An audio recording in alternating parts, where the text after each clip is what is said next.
Hi అండి, అందరికీ నమస్కారం. భరత జాతి ముద్దుబిడ్డ, వీరత్వం, పరాక్రమాన్ని ప్రతీక భావించే ఛత్రపతి శివాజీ మహారాజ్. ఈయన గురించి తెలియని వాళ్ళు ఎవరూ ఉండరండి. మొఘల్ సామ్రాజ్యాన్ని ఎదిరించి మన భారతదేశానికి హిందూ ధర్మాన్ని తీసుకొచ్చిన మహా గొప్ప చైతన్యమూర్తి మన ఛత్రపతి శివాజీరాజ్.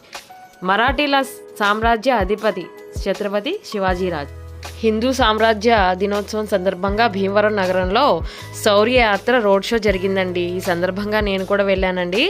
అయితే ఇది విజ్ఞాన్ భారతి స్కూల్ నుంచి స్టార్ట్ అయింది. తర్వాత గునుపూడి ఆదిలక్ష్మి అమ్మవారు గుడి దగ్గర ఎండ్ అయిందన్నమాట. చాలా చక్కగా అందరూ కూడా ఈ కార్యక్రమంలో పాల్గొన్నారు. ఛత్రపతి శివాజీ మహారాజ్కి జై. అలాగే చాలామంది పిల్లలు కూడా రామ అవతారాలు అయితే వేశారన్నమాట. తర్వాత ప్రసాదాలు అవి కూడా పంచిపెట్టారండి. ఈ సందర్భంగా ఛత్రపతి శివాజీ రాజు గారిని మరొకసారి మనం అందరూ కూడా గుర్తు తెచ్చుకుందాం. థ్యాంక్